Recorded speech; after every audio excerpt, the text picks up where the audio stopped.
Let's go to NBC's Luke Russert on Capitol Hill and Christina Bellantoni, senior reporter for Talking Points Memo at the White House. Luke, has the battle begun over the reconciliation package? Yeah, right now, Ed, on the Senate floor, you see that the actual fix-it bill. They're going through some procedural votes right now. That'll take up the rest of the day. They're essentially starting the 20 hours of debate. We expect Republicans to thoroughly look at this bill, trying to find areas where they can take a scalpel and get part of it to be changed. If that happens, Ed, it goes back to the House. The process starts over again, and the House would have to vote on whatever changes the Senate makes for it to become law. Now, I just came out of a meeting with Steny Hoyer.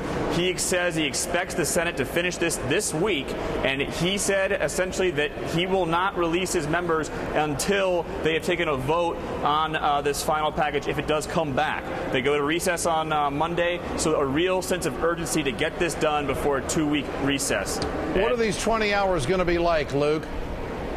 Well, you're going to have the GOP really trying to take a scalpel. They're going to go through line by line and say this piece of the fix-it bill does not apply to the reconciliation process. Why? It's not budgetary. So they're going to look for that. If the Senate parliamentarian agrees with them, then it goes back to the House and starts all over again. All right, Christina, what's White House reaction? They're just kind of spectators right now, or are they involved in this process? Sort of. Everybody took a big sigh of relief today when President Obama signed the first part, but they're definitely waiting for that second part. The biggest applause the president got today at this event, actually, was when he said that the Senate would take up the reconciliation package. And some House Democrats stood up and cheered, and Bernie Sanders turned to Dave Obey, and they both just started cracking up laughing because everyone knows there's a lot of tension over this. Yeah. Well, there's also a letter with 52 senators that have signed that Harry Reid has shown the House leadership. Is the White House confident those senators will hold? They say that they are confident, but I think everybody just wants people to make sure to get this finished up.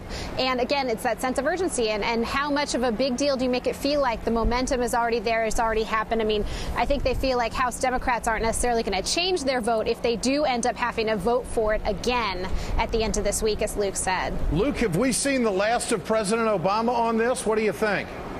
Well, I found it interesting, Ed, that he held this signing ceremony today. It was very celebratory. It was almost like it's over, it's done, it's complete. And by all means, the Senate bill is now the law of the land. There's no doubt about that. But remember, Ed, to get to this point, House Democrats, 219 of them, had to agree that they would vote on this and then the fix-it bill. I do believe, though, there's two areas of which the Senate cannot touch that would really upset the House. That has to do with any of the changes to the Cadillac tax and any of the changes for Medicare reimbursement for the do-gooder states. Okay. Those two areas, if they remain untouched, it'll be okay.